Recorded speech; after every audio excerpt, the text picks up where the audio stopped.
14-time CrossFit Games athlete Becca Voigt-Miller and owner of CrossFit Training Yard is arguably the most consistent CrossFit athlete. She has competed in every CrossFit Games since 2008, giving her the all-time record for the most consecutive individual CrossFit Games appearances. We discuss how after breaking her left finger and her right hand, she managed to still train, still coach, and still operate her box. Life as a CrossFit Games athlete ain't easy, and Becca joins Peaks and Valleys to talk about it right now. They say it is the darkest before the dawn. But what do you do before the dawn comes when all you have is candles and night lights guiding your path until morning, until your sight is restored and you can see your way out, your way through, your way to the other side? You push with all your might until the day breaks and your victory comes. This is Peaks and Valleys with TK Trinidad. All right, folks, she is the owner of Training Yard and a 13-time CrossFit Games athlete. Please welcome Becca Voigt. Welcome to Becca Voigt-Miller. Let me include that last name.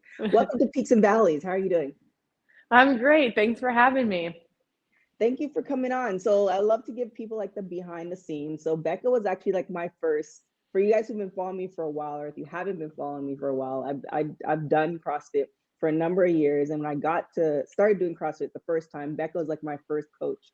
And the first thing that she said to me was, I asked her where the restroom was, and she's like, just turn the corner, you're gonna see a big picture of me, and then you're gonna make a left. I was just like, okay, this is a good thing. So I'm very, that's like so many years ago. So many things have happened. So many CrossFit Games and so many things have changed in that. However, if you're a CrossFitter, you know who Becca is. And if you're not, you should look her up and you'll get all those answers. But let's get into, a time in your life where life kind of went awry and you didn't know, what you were going to do. So what's kind of the first story that comes to your mind? The first thing that really comes to my mind is when and this was about 2018, I was working out. I had a little bit of a slip up and I broke both of my hands at the same time. And it was one of those instances where even from the beginning of the injury, I had to learn how to react because I was training with 3 individuals that unfortunately, bless their souls, they were panicked as much as I was. And they could not process what was going to happen and what needed to take place. And so it was one of those things where I had to kind of stop and really become very calm and be the calming piece. And I'm really sorry. And take control of the situation that was happening. So I had to figure out who was going to stay and watch the gym, who was going to take me to the hospital, how we were going to get in contact with my husband and my family, my mom and dad. And so from that beginning, it was just, really trying to figure how to make things work and not influence a lot of other people's lives. And then from there, it was just learning how to function with 2 casts on my hands. I couldn't just sit at home and feel sorry for myself. I had a business and I had responsibilities that needed to be handled. And so it was me trying to figure out how to put my hair in a ponytail and get to the gym and open it up and coach. And it was difficult, and I'm appreciative of everyone that was around me who was able to help. But yeah, it was figuring out how to write the board when no one was around yet to help and, join in on classes. And it really was a challenging time. It was hard for me in my career, but it wasn't anything that I could be sorry about. I don't know. I just feel like there's so many people with other challenges for me to just sit down into the corner and pout because I can't do a full workout or that wasn't fair for me to do. So it was just figuring out how to go on with my life and make sure that people are still getting a kick-ass workout, and then trying to figure out how I'm going to keep my mental state healthy and still thriving during this kind of challenging time. So let's back up. So you said you broke both your hands. Like, how did you manage to do that? Because I mean, I understand like one because like you brace yourself and like what, but both of them at the same time, like how, like what? And I'm kind of scared to ask because I get kind of woozy with stuff like that. But like, how did that happen? Well, I'll keep it very simple, and I don't want to scare any of your listeners because it was doing CrossFit. It was something that I was doing incorrectly. It wasn't CrossFit itself. So I was doing a movement, I was under fatigue, and I just wasn't careful. And I caught a clean. The clean was a little too forward, and I couldn't get underneath it. My hands were pinned between my legs and the barbell.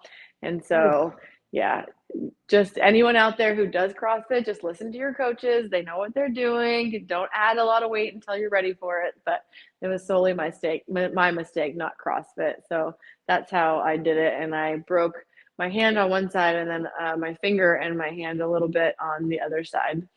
So it was fun. Okay. Now once that happened, you said like you kind of you didn't allow yourself to kind of panic. It kind of speaks to, because being a 13-time CrossFit athlete is not the easiest thing. It's not easy. It's not the easy. It's not the easiest thing at all. So it takes some type of mental toughness to do that. Do you find like that's kind of the same type of mental toughness that carried you through, that kind of snapped you into that moment? It's like, okay, I need to be the calm one. I need to go into action. Is that kind of what happened? Yeah, I absolutely think that CrossFit did prepare me for this moment because, in the middle of a workout, things get really uncomfortable and you are under pressure and you are trying to continue to move. And so you have to kind of not get sucked into the misery of something or the suffering of it. Even if it's people around you, like external forces that are also suffering, you can't get and let that weigh on your mind.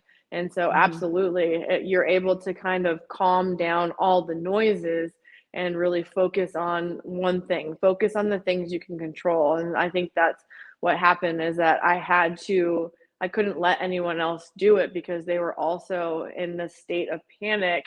And so somebody had to, be able to calm the noise and get, a plan in action.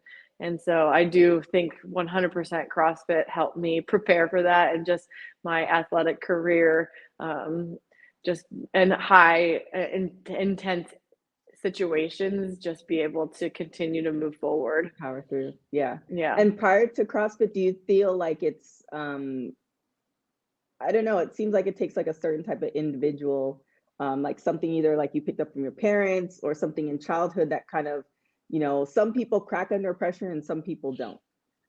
So is there somebody or something that you can attribute that to where it kind of carried you through life? I mean, I'm sure it has to do with my parents. I was raised to rely on no person. You can get help from people, so I think there can be a good and bad to that. But yeah, I mean, yeah, I had to really learn how to be self-sufficient. My family is tremendously supportive, and they've always been there. But I also was raised with the mentality of like, you should be able to fend for yourself. You should be able to thrive on your own and not rely on individuals.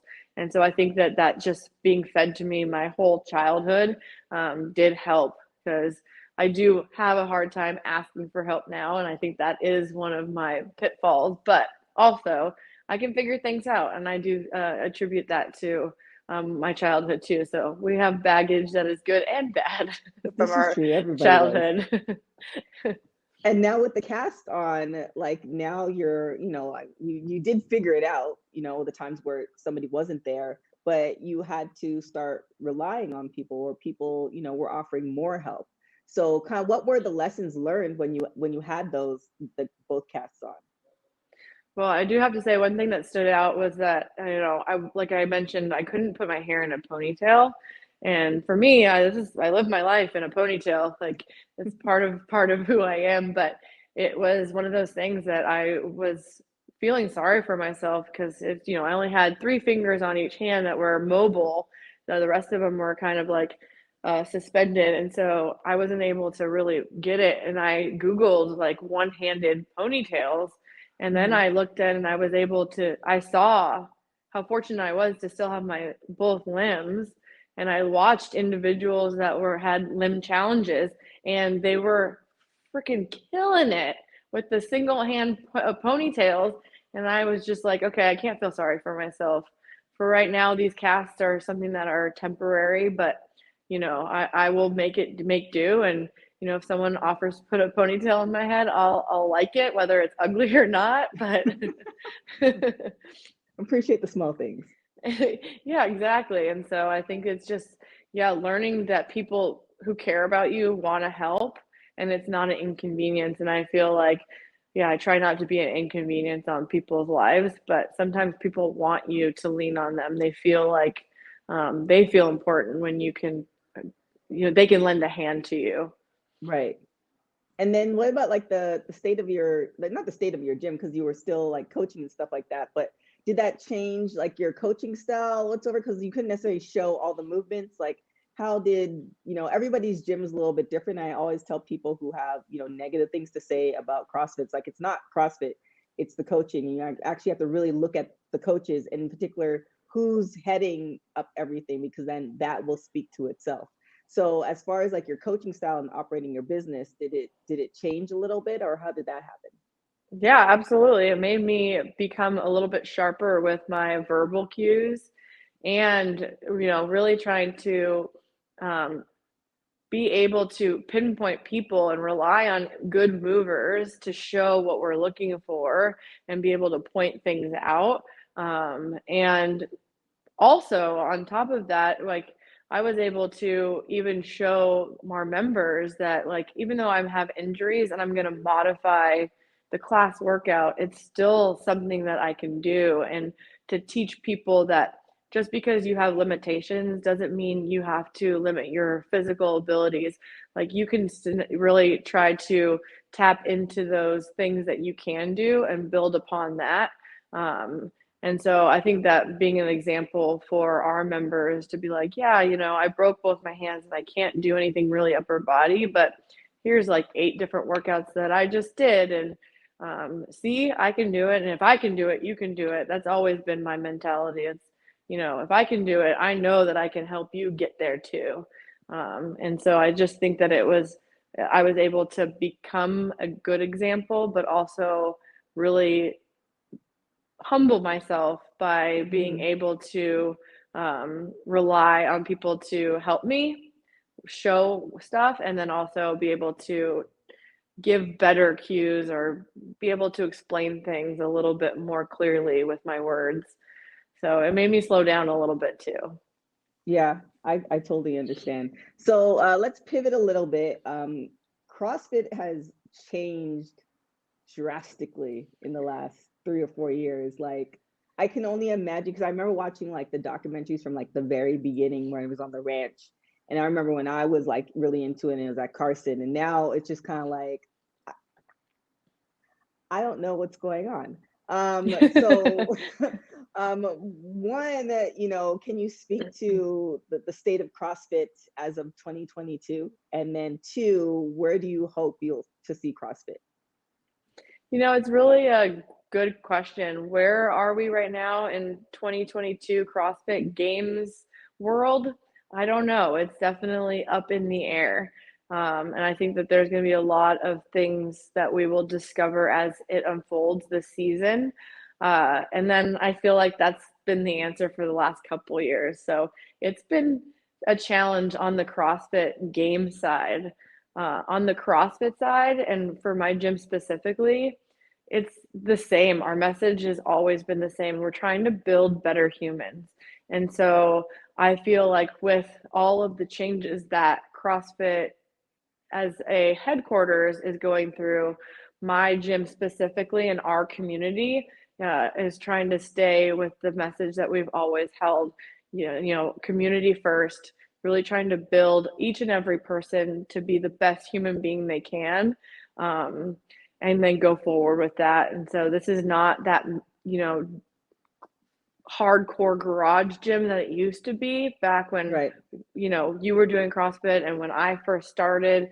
It's now become this more polished business. So if you walk into my gym, our floors are cleaned after every class. The weights don't look like they've been like heavily used. Right. Everything's wiped down. Everything looks a lot more polished, and it's a business. And there's some places and gyms that don't really sign off on that. But Mm-hmm. we're trying to grow this into not just this like backyard thing, into like a real, legitimately professional business.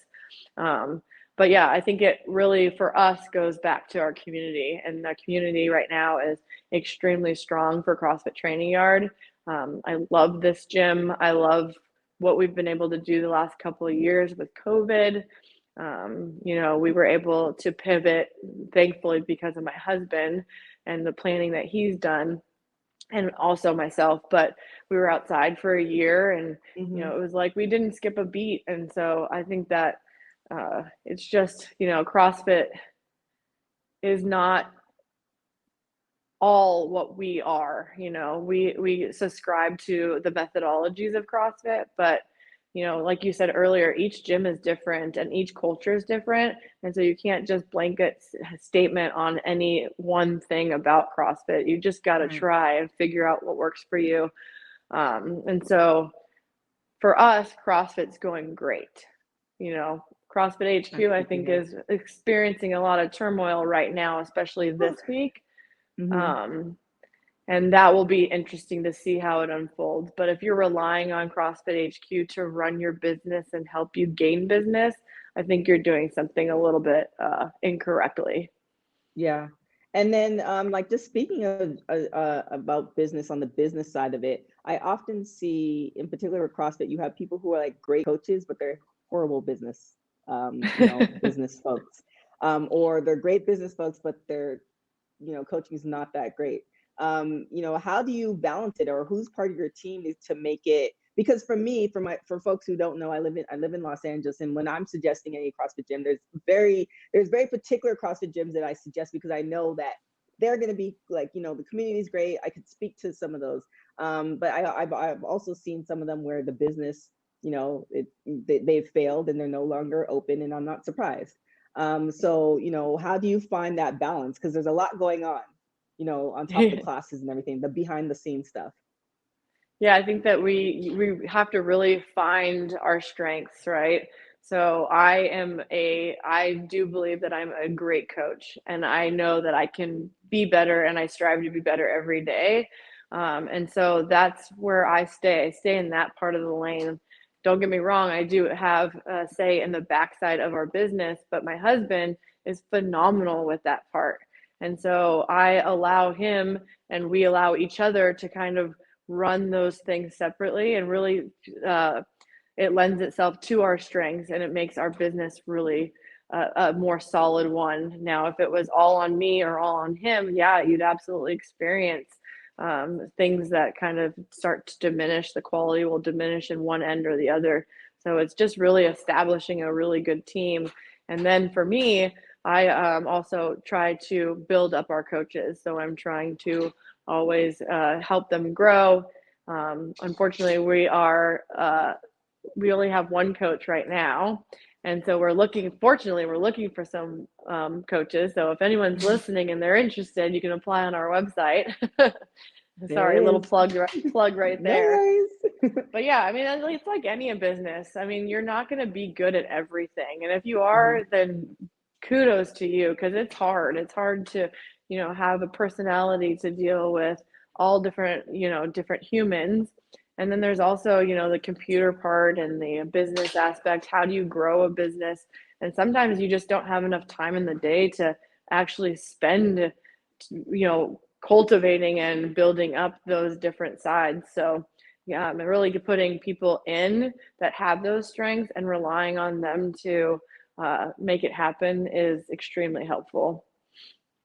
I like it. And last question before we get out of here. What is the one thing, in one sentence, what would you say to somebody to like motivate them to keep going? Oh, there's so many things. to motivate them to keep going. Listen, I don't know if I have one sentence. So life is hard. And every day you wake up, you're never exactly sure what's going to be handed to you. And so just doing one thing that is physically hard, whether that is going for a walk or going for a slight jog, just putting one foot in front of the other and dedicating at minimum 5 minutes a day will help you get to your goal. Because there's sometimes, you've got a long day of work and you need to go to the gym, but the last thing you want to do is go to the gym. And I've always had a deal with myself when I worked a conventional job, and even when I train now, if I start training and 5 to 10 minutes in, I still don't want to do it, I allow myself to go home. But I've never, ever had to stop and go home, because once you get started, you get the endorphins going, and it's just, dedicating a few extra minutes to whatever that goal is, a walk, a little bit of yoga poses, CrossFit class, just anything, you'll find that you will have that self-motivation. You don't need anybody else's motivation. You just need to dedicate 5 minutes, and it usually tends to move over to a 30-minute or 60-minute effort. So that what I'd say, just give yourself, 5 minutes, and if it doesn't allow you to keep going or you don't want to, then be a little forgiving and try it again tomorrow. Thank you so much. Please tell everybody where they can find you, and again, if they want to apply for the position, where they can apply and all that good stuff. Yeah, you can find me. My Instagram is Becca Voigt-Miller, and our website is CrossFitTrainingYard.com. There it is. Thank you so much. Thanks for having me. It was fun talking with you. All right. Have a wonderful. Peaks and Valleys is produced by Josh Rodriguez and TKO Productions. Spoken word and voiceover is done by yours truly, Lem Gonzalez. Thank you for listening, and remember, after the darkness comes the dawn.